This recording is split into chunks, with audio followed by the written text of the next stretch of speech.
Question. How many in here either like to bake or like to cook? Okay, by raise of hands. Okay, awesome. Think about this for a moment. What's your signature dish, right? Or your signature dessert? Like when someone's coming over to your house, you know this is going to be a home run, right? When you're invited over to someone's house and you want to make a first impression, you're like, I'm baking this because it's gonna change their life, right? How many of you in the room think you're funny? How, okay, one person. Okay. What's your signature joke? Right? You know this joke's going to break the ice. This joke's going to get the laughs. You know, you're put into this situation or that situation, and you're like, oh, I know what's going to get them to laugh, right? It's your signature joke. Athletes have their signature move. Steph Curry, it's the deep three. LeBron James, it's the posterizing dunk. Tyrese Halliburton right now, it's his runner, teardrop, flop from the free throw line. What's your signature move? My signature move, anytime, I always do this. Whether I'm meeting up with somebody for coffee or lunch or when I'm hanging out with my family around the dinner table, I have a signature move. And it's this, happy and crappy. I want to know what's going good in your life so that we can celebrate together. And I want to know, hey, I want to create space for people so that I can help carry their burdens with them. Hey, what's your happy? It's my signature move. Some version of that. Hey, what are you most excited about? What's hard in your life? You're going to be like, oh, I know that. That's Casey's signature move. The value that we're going to look at this morning, I believe, is Jesus' signature move. It's his signature move. It's something that he always does. No matter who he's hanging out with or what those people have done, Jesus always looks beyond the surface of somebody's life, and he's able to find the gold in others. He found the gold in Simon the fisherman, who became Peter the rock. Jesus found the gold in Matthew the tax collector, a guy that everybody else in town hated. Why? Because he was a traitor. In Luke chapter 8, Jesus even finds the gold in a demon-possessed man, someone who'd been chained up and left behind. Jesus didn't see people as a problem to fix. He didn't see people as a project to manage. Jesus was able to look beyond the surface and find the gold in people's lives. He was able to see people's value, to call them up, and to give them words and encouragement that spoke God-given potential in their lives. And at the refinery, we want to do the same thing. We want to call the gold out of people's lives. Here's how we say it at the refinery. We choose to find the gold. We choose to find the gold. This was Jesus' signature move, and this is how we define it at our church. Find the gold means that we call out the best in people. It means that we're trying to build a culture where we believe in people before they even believe in themselves. We speak life, we call out potential, and we choose to honor others, not because it's easy, but it's because Jesus did the same in your life. And he does the same in my life. What does he do? He looks beyond the surface and he calls out the gold in our lives. This morning, maybe for you, this isn't a message that you need to learn. It's something that you need to receive. Because here's what's true. God sees something in you that you may not even see for yourself. So this morning, I want to open up the Bible, John chapter 4, and I want to look at a moment where Jesus practices his signature move. A moment where he finds the gold in someone who the world overlooked. And so as we do so, we're going to discover how you and I might become a people that find the gold in the lives of others. John chapter 4, beginning in verse 5, it's going to pop up here on the screen. Here we go. Jesus came to a town in Samaria called Sychar, near the plot of ground that Jacob had given to his son Joseph. Jacob's well was there, and Jesus tired as he was from the journey, sat down by the well. And it was about noon when a Samaritan woman came to draw water. And Jesus said to her, "Hey, will you give me a drink?" His disciples had gone into town to buy food, and the Samaritan woman said to him, "You're a Jew, and I'm a Samaritan woman. How can you ask me for a drink?" For Jews don't associate with Samaritans. Jews didn't go through Samaria. They avoided Samaria like a detour through enemy territory. It wasn't about geography. It was about race and religion and a deep generational hatred. I want you to think about civil rights movement or era tension. The Samaritans and Jews were these cultural and religious groups that were trained from a very young age to hate one another, and yet Jesus intentionally walks through Samaria. He sits down at a public well and he begins to have a conversation with the woman while he's all alone. And it's not just any woman. This woman had a very bad reputation, as you'll soon find out, but Jesus wasn't bothered because Jesus didn't see a problem. What Jesus saw was he saw a person. And so what can we learn from Jesus about finding the gold in others? Number one, if you're taking notes, what did Jesus do? If we want to find the gold in others, we've got to look past the dirt. We've got to look past the dirt. Listen, everyone in this room has dirt in their lives. You have dirt, I have dirt. The woman at the well has more dirt, and we'll find out more about that soon. But what does Jesus do? He looks past the dirt. He looks beyond the dirt. He doesn't walk past the dirt. He looks through the dirt. I want to show you something here for a moment. I got something here. Okay. All right. Who wants $20 this morning? Okay. Anybody else want just a couple? Who would like 20 extra bucks today as they go about their Father's Day? Is this not enough? Is this not enough? Wow. What if we make it 40? We want to make it 40. Who wants $40 today? Maybe you take. Okay.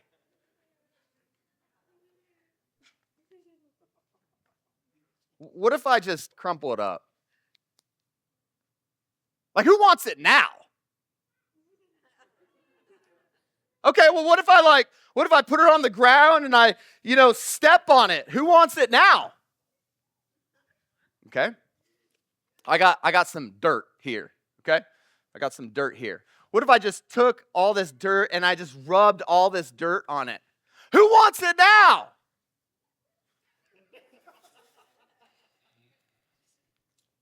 Why do you want it? Because no matter what happens to this $20, it still has value. And the same is true with people. No matter how broken down they are or how big the mess they find themselves, their value doesn't disappear just because they have dirt. Okay, who wants $20 for lunch? Okay. How about we make it 40? How about we make it 40? Let's go. Happy Father's Day, John. All right, now that my hands are all dirty.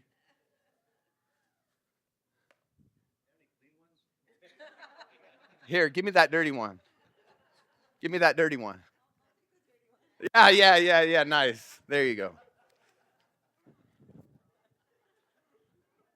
So high maintenance.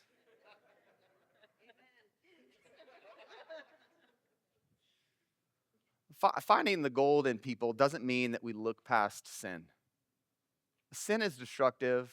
Sin causes pain in our lives. Sin causes fractures in our relationships.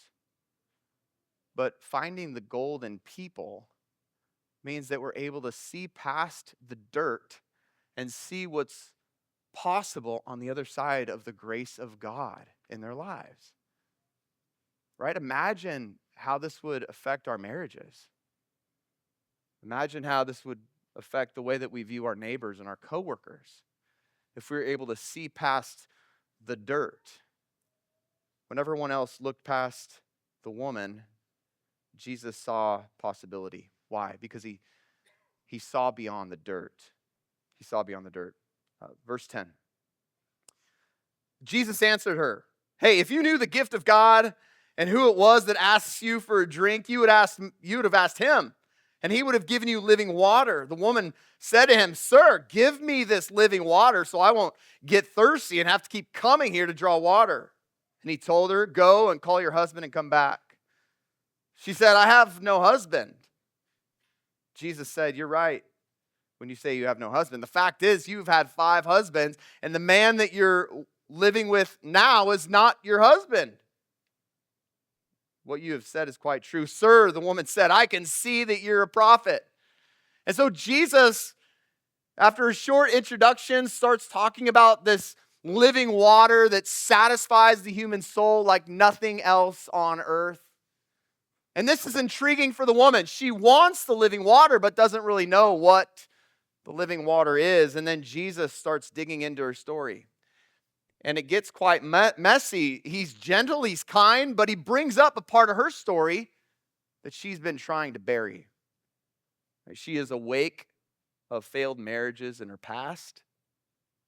She's currently living and having sex with a man that isn't her husband. And on the surface of her life, she doesn't actually look like that good of a candidate to receive God's love, does she? But Jesus sees past the dirt and is able to spot what God sees. Number 2, if you're taking notes, how do we find the gold? Well, number 1, we got to see past the dirt. Number 2, we've got to spot what God sees. What does that mean? It means that we have to train our eyes to see people the way that God sees them. And the truth is, nobody is too messed up for God, because no sin is too bad. No mistake is too big. No addiction is too strong, and nobody is too far from God to receive his love. And that goes for you and it goes for me. So up to this point, the woman, she's been trying to measure her value by the relationships that she's had with men. She's been trying to find her identity in her sexuality. And she's isolated herself from other women because she feels worthless. She can't see her own value. But Jesus sees her God-given value. And how does he do it? Well, he slows down enough to ask her a few meaningful questions. He doesn't speed past her. He spends time with her, getting to know her, recognizing that the gap between her own self-worth and her God-given value, and then treating her with dignity and respect and love. What is Jesus doing? He's seeing her the way that God sees. He's spotted what God sees. And let me tell you, this is really hard to do, but it's the way of Jesus. And it's what Jesus invites you and I into. And it's the way that God or Jesus sees you.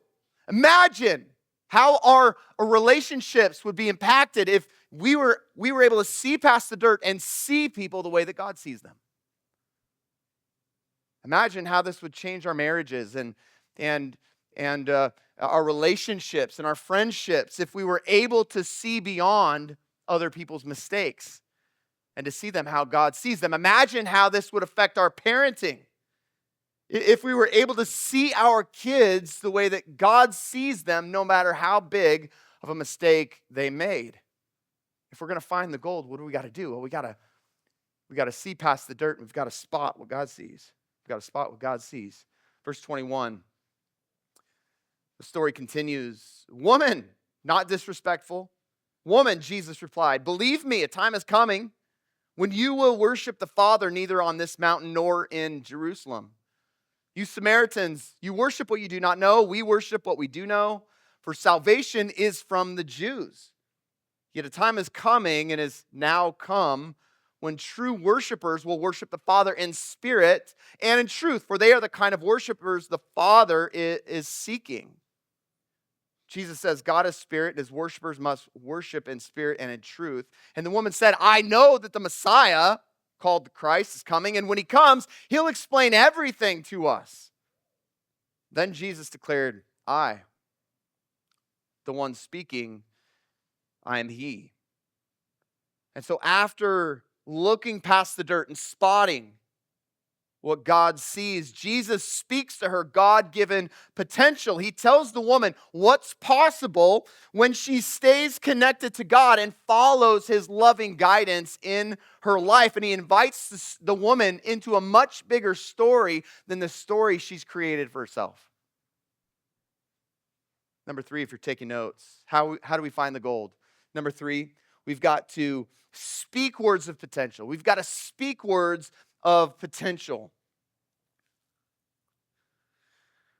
When I was 18 years old, nearing graduation from high school, I remember sitting at McDonald's over a Big Mac and some super-sized fries and a Coke, right? I mean, there's nothing better than a McDonald's Coke at 18 or 41, okay? And I remember sitting there, I was on one side and the youth pastor was on the other side. And the conversation was what you might expect from a graduating senior. He was asking me about my future. And I was confused. And I didn't really know. Am I going to go to that school? Am I going to move away? Am I going to stay home? What am I going to... And as I was word vomiting in that moment, he interrupted me with these words. I'll never forget them. Casey, you would be a great youth pastor. And those words, I'm telling you, they felt random to me. They felt out of the blue to me. But that was a unique moment for me because it was that conversation that I started thinking about my life in a much bigger way. I stopped thinking, man, how much money do you think I could make? And I started thinking, I wonder how much impact I could have if I stayed connected to God and I followed God's leadership in my life. That moment, I'll tell you, that moment changed the course and direction of my life. I wonder if you've ever had a moment like that, where somebody looked you in the eye and spoke words of potential. Who's the person in your life who believes in you more than you believe in you? Maybe for you it was a teacher or a coach. Maybe it was a grandparent. Maybe it was a friend. Maybe it was your dad. Praise the Lord. Moms and dads, can I just tell you, our responsibility in part is to speak vision into our children, to look past the dirt and to see our children the way that God sees them and to give them a vision to chase after. And not the vision you have for their life, but the vision that God has for their life. What's our role as mom and dad? Our role as mom and dad is to speak words of potential. Finding the gold means that we help other people catch the vision for who they could become as they stay connected to the grace of God and surrender their lives to Jesus. Verse 28. Then leaving the water jar, the woman went back to the town and said to the people, "Come see a man who told me everything I ever did." Could this be the Messiah? They came out of the town and made their way towards Jesus. Many of the Samaritans from that town, they believed in Jesus because of the woman's testimony. He told me everything I ever did. So when the Samaritans came to him, they urged him to stay with them, and he stayed with them 2 days. And because of his words, many more became believers. And they said to the woman, "We no longer believe just because of what you had said. Now we have heard for ourselves, and we know that this man really is the Savior of the world." So this is an interesting moment in the story because the woman leaves. And what does Jesus do? Jesus stays. And he doesn't just stay until the woman comes back with a giant crowd.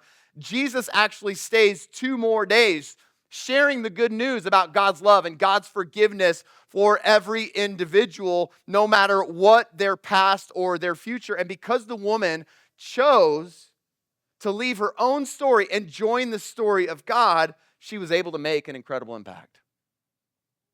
So what does it look like to find the gold in people's lives? Well, it means that we need to stay while they grow.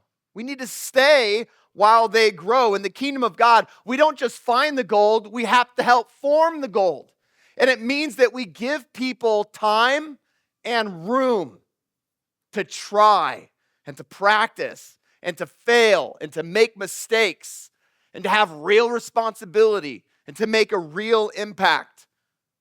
Because gold doesn't just need to be found, it needs to be formed.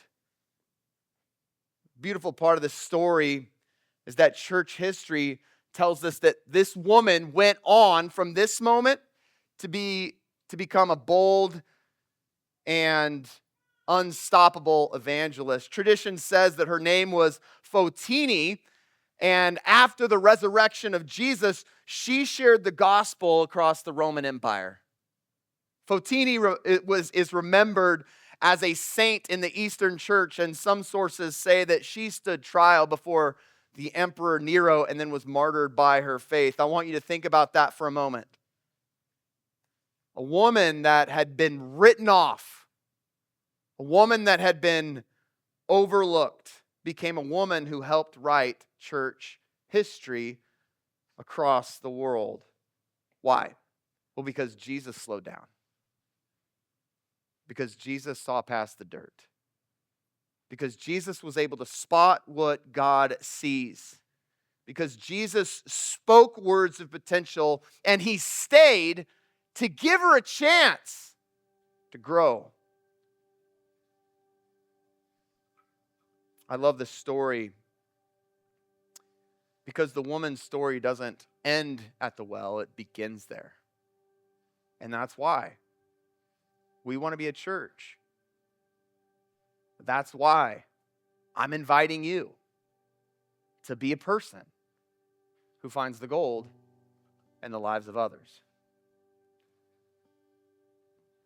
So here's the question I want you to sit with today. Who is it in your world that you've overlooked? You've written them off. Their life, they're just too messy. Maybe it's the kid on your team who's always distracted, Maybe it's the neighbor who cares more about her lawn than her soul. Maybe it's the coworker who's always interrupting the meetings or forgetting that she's on mute.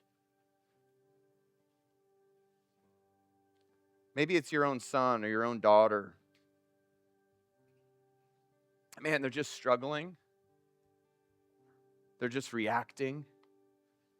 They're just pushing the boundaries. And you're tired. Who is it that God is saying, hey, I want you to find the gold in them?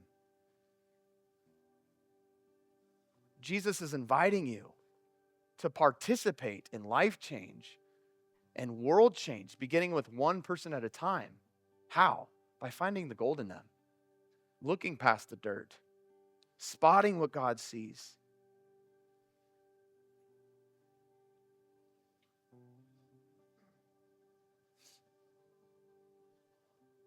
It's easy to take a message like this and be like, yeah, okay, I got to go do some more things. But I think I would be remiss to say, hey, just look around us. I think we need to look inside of us. I think there are some folks in the room who have started to believe the lies. And you're blind to the gold inside of you. And you didn't put it there. Mom and dad didn't put it there. God put it inside of you. And you're like, man, I'm just too messed up. I'm too addicted. I'm too far gone. This is just who I am. And then this morning, I want to encourage you. No. The same Jesus that was sitting with the woman at the well and found the gold in her life is here today. And he's looking inside of you. And he's saying, hey, I put something beautiful inside of you. The story I want to tell with your life is much bigger than the story you're telling with your life.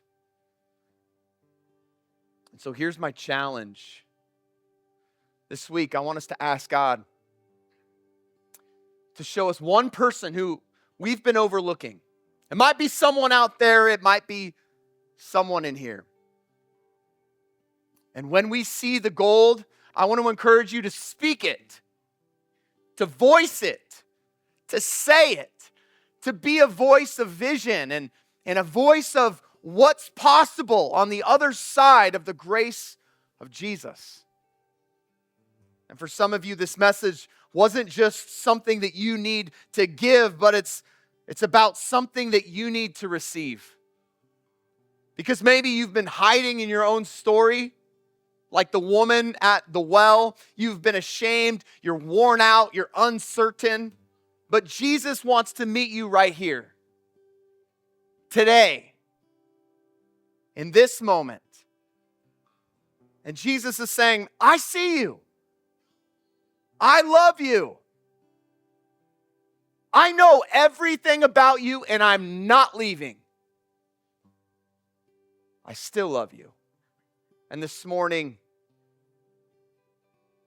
if that's you, and you know you need to surrender your life to Jesus, maybe for the first time, I want to give you that opportunity right now. And the way that we do it here is I count to 3, and you put your hand up, and then we pray together, all of us in the room. So let's stand together.